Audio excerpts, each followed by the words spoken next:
success for many people. And so this idea over the history goes as far back as the founding of the United States, when people were writing about the idea that at the moment when during the founding time, people were getting land and they could be subsistence farmers, but someday there wouldn't be enough land. And so what to do then? So all the way back then, somebody named Thomas Paine in a famous essay first wrote about this idea. And since then, this idea has been picked up by many different politicians, by many different activists. And it's as diverse a group as Milton Friedman from the Chicago School of Economics, from Chicago University, as Martin Luther King, who wrote about it in his last book quite extensively. So this is not per se a new idea, but what is new today is that we have the technological capabilities today to do many things in a semi or fully automated fashion. And we should all be getting, in a way, the dividend of this extraordinary accumulation of knowledge and of technology that humanity has put together. And so, as we're seeing with the campaign that Andrew Yang ran, this is a policy that actually has fairly widespread popular support. With the coronavirus crisis, we've seen directly how if such a policy had already been in place, people would be in a much better position to get through such a crisis. And I just saw a tweet, and the tweet says that the support for a government UBI program has gone from something in the 30% range to 55% in the space of the last 6 months, basically. So this is a very interesting time for this pilot, and I will turn it over to Susan to talk a little bit about the Spark of Hudson and how that works together with UBI. You're on mute, Susan. Looks like you're saying great stuff, though. All right, is that better? So one of the things that Albert didn't mention, I'd love to bring up, is that when you receive basic income, there are no strings attached, which means that you can do anything with the money that you receive. You can start a business. You can stay home and take care of maybe a sick relative or maybe your kids. You can travel, so it really comes with no strings attached. And I say that because that's also one of the cornerstones of the pilot as well. And we're one of the reasons that we're in Hudson is because we're forming something called the Spark of Hudson, which is going to be a learning and training center. And we're going to be offering classes on financial literacy, everything from financial literacy to life skill classes to classes that inspire you. It may be cooking, it may be philosophy. And I mention that because we'll be offering classes to folks who will be going through the pilot as well as everyone else in the area, but there'll be no requirements to take any classes or to do anything aside from maybe just learning about what's available to them. So that's a little background. So I just want to give an update for people who are just tuning in. This is a town hall on our universal basic income initiative. So we're talking about $500 each month to 25 participants over the course of 5 years. So now I do want to turn it over to Albert to talk about the equity piece of this. All right, well, yeah. Before we do that, should we talk about who's eligible? Sure. Yeah, I think, Ethan, if you can maybe just talk to the screen and what you're sharing at the moment, and then I'll talk to the equity side of this. Absolutely. So as Kamal mentioned, this pilot will take place over 5 years, and ultimately 25 participants will be kind of onboarded in the program and be receiving $500 each month. In order to apply, so to speak, or enter the lottery for HudsonUP in order to randomly be selected, we have a form with a few questions that are really takes less than 5 minutes, very easy to fill out. And I will walk the audience through those questions here in a few minutes. In terms of eligibility, folks need to be a resident within the city limits of Hudson, New York. Individuals should be aged 18 or older and earning less than $35,153 a year. And this, the rationale for this number is that it is the median income in Hudson. And so, you know, by virtue of setting the eligibility cutoff there, a half of the town's population is technically eligible for the program. And I will hand it off to Albert to kind of explain after the survey is entered and after, you know, folks clear the initial eligibility threshold, how selection works thereafter. So the selection will be a random lottery, but we will be weighting the chances that somebody's selected by how likely they are to achieve a certain outcome, historically speaking. So there is a great project called the Opportunity Atlas. And the Opportunity Atlas lets you look at, depending on where somebody is born, what their race and gender are, you can see how likely they are to get a good outcome in terms of their lifetime income. Obviously, income isn't everything, but it is a proxy for other outcomes.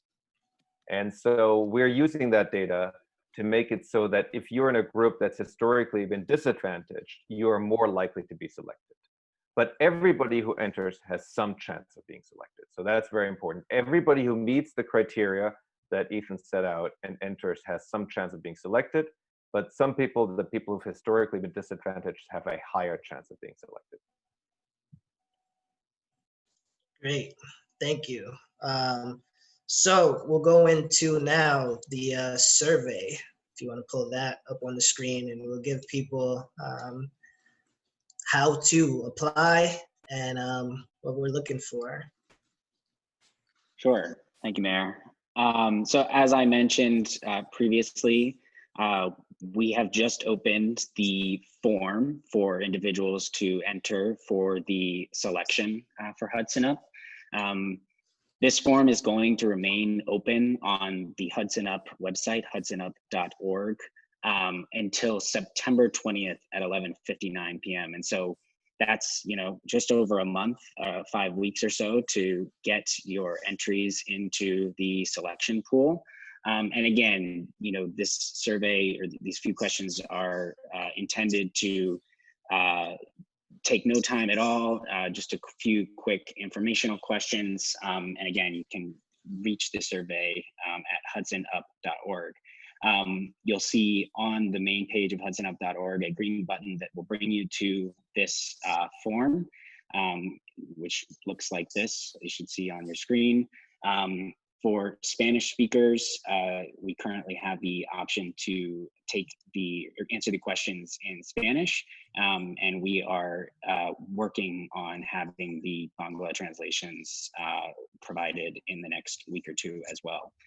So here at the top of the questionnaire are just a few lines of information about, again, the eligibility for the program, how selection works, and the deadline, which again is September 20th at 11:59. And then that week thereafter will be the week during which selection takes place. And so participants, ultimately those 25 individuals in Hudson, will be notified that following Saturday, September 26th, 2020.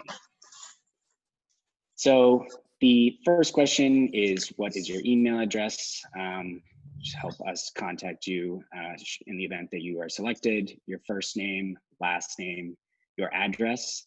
Again, individuals who are eligible must be residents of Hudson, New York. And so any addresses that are outside of the city limits for Hudson will not necessarily be eligible. We ask for your phone number, again, in the event that you are selected and we need to get a hold of you, we have that in order to do so. Albert spoke a little bit to the indicators to which we're weighting individuals in the selection process. And those are by and large based on these next few questions. So we ask for your gender, your primary racial identity, and then your average monthly take-home pay. So this is your net income after taxes, the total amount that you take home on any given month. Finally, as I alluded to earlier, you can indicate your preference of how you'd be contacted so that we can, again, if we need to contact you, do so as quickly as possible, phone, email, or text message. And then finally, here is a statement that essentially certifies or is your affirmation that you are a resident of Hudson, and that the information that you have input in this survey is entirely up to date and accurate. And so that's just the extent of the survey. You click next and you have been input into the selection pool, and you will be notified come September. And Ethan, one puts one's name into that last bar as your signature. You just type your name. Yep, just type your name as though it were an electronic signature. You just need to type first and last name. That will be qualified. Thanks. Seeing this right now, we should maybe bold the please type your name as an electronic signature part. Will do. Progress on the go. That's how we roll. It's never done. So I don't know if anyone has anything they want to add before we go into kind of the question and answer portion. I just want to say we're so excited to bring this to Hudson, and as Joni said, this is it's a monumental pilot because it is the first pilot that's happening in a small city in the U.S. Mm-hmm. So it's pretty exciting. It's also the first 5-year pilot. All the other pilots have been 1 to 2 years. Right. We're all about making history in Hudson. I just want to jump in quickly and talk about the survey day. So we do understand that not everyone has equal access to technology, and the survey is online. So Promise Neighborhood will be helping set up survey days throughout the community over the next couple of weeks to try to get to anyone who may not have access to a phone or computer. So we'll be setting up locations at the Salvation Army Soup Kitchen, outside Providence Hall, on Warren Street during the shared streets on a weekend. So we're trying to make sure we kind of get to as many folks as possible. We'll also be down at the Waterfront Wednesdays and at the community block party. And we'll have a flyer going out in the next couple of days on exactly where those locations are, which will also be posted on the HudsonUP.org page. The library has also offered their assistance over the phone to help people sign up, and our offices will be open Monday through Friday from 10 to 5:30 if people just want to walk in. Obviously mask required, social distancing, but we will have the ability to help people sign up that way as well. I also want to mention that even though Joni and library and folks are facilitating, that they have no they have no input into who is exactly selected. We have a third-party independent researchers out of the University of Pennsylvania and University of Tennessee, and they are running the entire selection process. So much as I'm sure Joni and Kamal would love to choose people, it's absolutely it's completely independent, so they will not know who is being selected, nor will Albert and I until the selection is actually. Yeah. It's done by independent researchers. Yes. And our main prerogative as a community-based organization committed to disrupting cycles of poverty is that as many people who are eligible know about this and have access to filling out the form. So I also want to take this moment to call on other nonprofits in our city and elected officials, those that represent groups within our community, to really make sure you're supporting folks, getting the word out, helping folks get the survey link and signing them up. It literally takes about 2 minutes at the most. Ethan was generous with the 5. Like, it's such a quick form. So I just really want to put that out there and call on folks to help spread the word. Right. And if you go show up in person for one of these, please wear a mask. Yes, please. So let's go into our question and answer. Feel free to write your answers on the chat on Facebook Live, or you can email them to me at mayor@cityofhudson.org. I also want to add on August 19th at 6 p.m., Columbia County Sanctuary Movement will be hosting a live stream where this information will be translated from English to Spanish for those who need translation services. So our first question is one that I've heard, time and time again since we've started talking about this initiative, and it's will people who receive assistance, public assistance, be that SNAP, disability, etc., will they be eligible to qualify for the $500 a month? So the answer is absolutely yes. The slightly tricky part is that we will need to work through everybody's individual situation after they've been selected to make sure that they don't lose any of their benefits. And we have chosen the amount and the approach to try and minimize that risk, but we will have to look at everybody's situation individually because unfortunately these programs are quite complex. But it is our goal to make that possible for everybody who participates. Yeah, we've been working closely, as Joni mentioned earlier, with the Commissioner of Social Services for Columbia County, and he's been super helpful and super supportive. And so together with his staff, we're going to have benefits counseling. And as Albert said, there's going to be a time where whomever is selected will have the opportunity to discuss how exactly it may affect. And then at the end of the day, it will be their decision whether or not they would like to participate in the program. Thank you. Next question is, what kind of resources will recipients receive aside from the $500 a month? So for everybody, there'll be a kickoff meeting. And in that kickoff meeting, we will go extensively over all the available resources, but these are all on a voluntary basis. I would particularly want to call out that there'll be financial literacy training for people if they want it. That'll go from very basic things like just saving money, getting out of debt, to potentially more advanced topic like investing in stocks if people are interested in that. And then there'll be a wide array of other classes that, whatever it is that people need, we will try and make accessible, because a big part of this is to give people the opportunity to learn new things, try out new things. And some of these will be organized through the Spark of Hudson, and some of them will be organized by the bank, for example, where everybody will get a bank account. And then we're working with third parties as well. Great. Will it be taxable income, considered taxable income? Ethan, you want to take that? Yeah, so this income is coming from the Humanity Forward Foundation, which is a 501c3. And by virtue of that status and the fact that this is a part of a pilot, a trial, a research program of sorts, that income is under the gift, quote unquote, threshold gift limit on a yearly basis. And so this, the $6,000 a year, $500 a month will not be considered taxable income ultimately.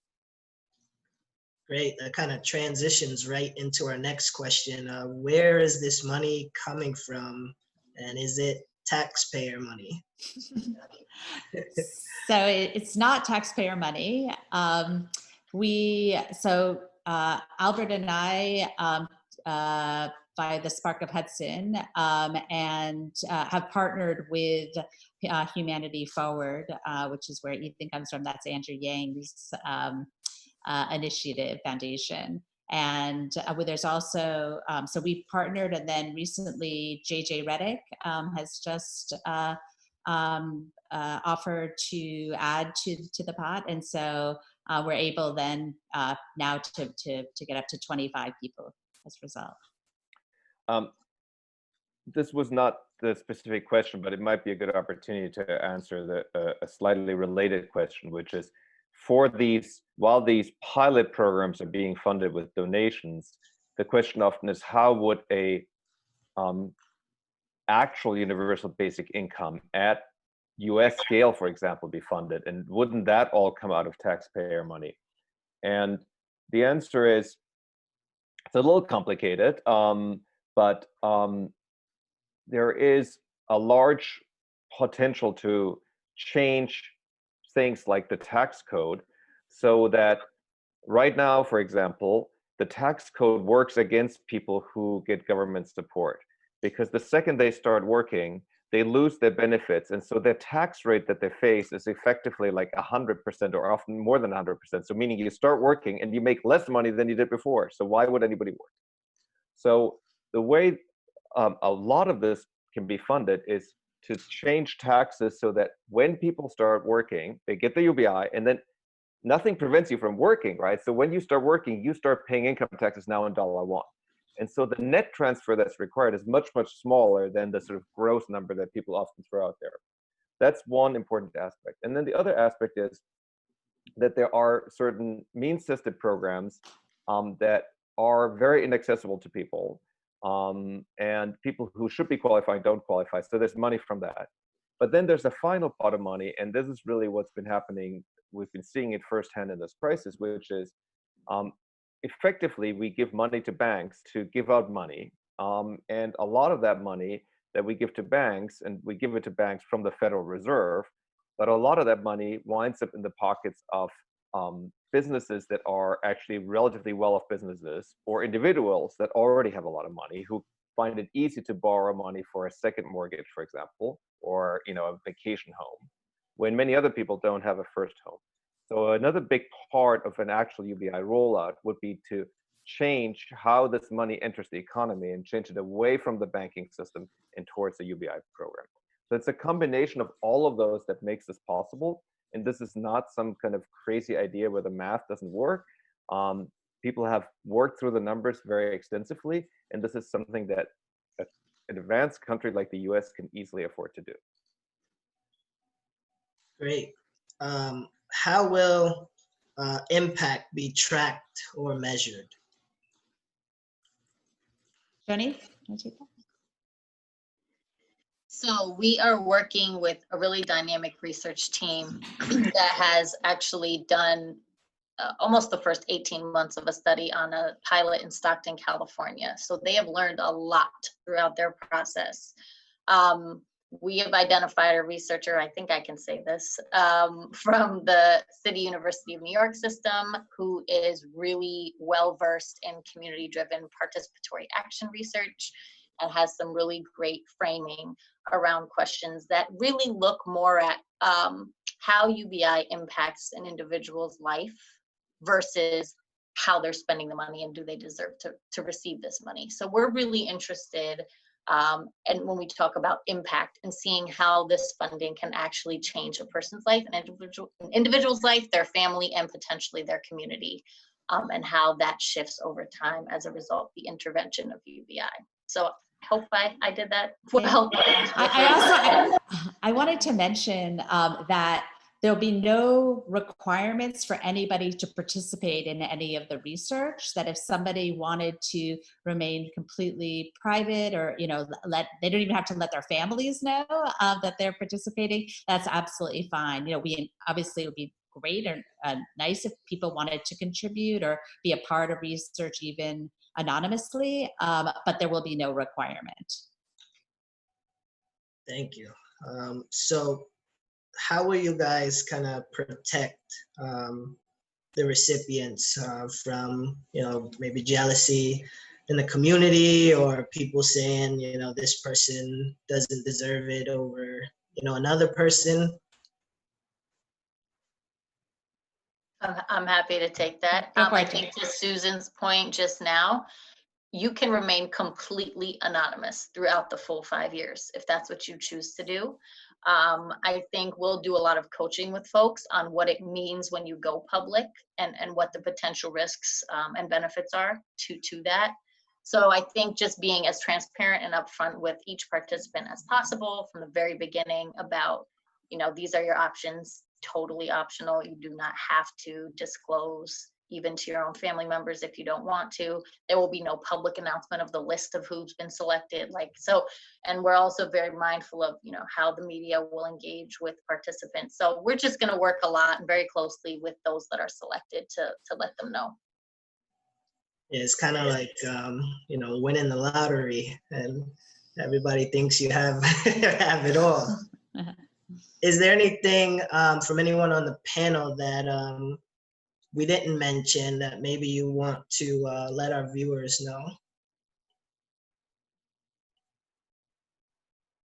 Just that we're excited that the survey is now open, and we're also very grateful for all the support that this initiative has already received from members of the community. Yeah, I wanted to shout out to Kamal, Mayor Johnson, who's been really a cheerleader and an advocate from day one. Same with Joni, same with everybody on the advisory board. And we've been having lots of meetings with the community, and the survey and the criteria that we came up with really evolved from all of those meetings that we've had with the community. The equity piece was one example. Kaya Weidman, shout out to her, was with the one to first bring that up. And so this has really been a community-driven process, and we're hoping as it goes along, the research part as well, as Joni mentioned, will also be one in which we really want to involve the entire community. There'll be lots of opportunities for even those that don't receive the UBI or the basic income this round can participate and can benefit.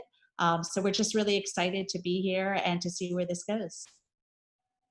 Thank you. We're excited to have you. Go ahead, Ethan.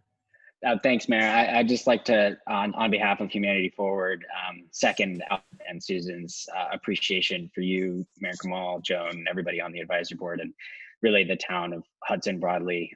We're so excited to be launching our first pilot with you all in conjunction and in partnership with the community. And I just want to remind folks to go to HudsonUP.org to find the survey and fill out the questionnaire. We got 2 last minute questions. So how did you get to $500? Because, as we saw with Andrew Yang, when he was running for president, he was talking about $1,000 a year. And people want to know how to... It turns out $500 is largely what allows us to avoid people getting kicked out of existing programs. And so it turns out that if you try to do $800 or $1,000, the net transfer to people would be roughly what it is today. So one of the things that's been interesting in this process is to encounter quite how tricky it is to actually pull this off because of all the sort of dependencies on other existing programs. And so that's how we came up with this number. The second thing to add is that based on other trials that have been run, even though this number sounds small, for the recipients, it has turned out to make a very, very large difference. So we hope that this will be true for some, if not all of the recipients here, the participants here as well. One other thing to add on to Albert's point is that unlike some of the pilots that he mentioned that have transpired and been set up, this is the first of its kind that will really take place over the course of a long period of time. 5 years is for $500 a month is really kind of new in the space. And so we're excited to Joan's earlier point on the research side to see how somebody's life over the course of a long period of time is kind of transformed by virtue of UBI.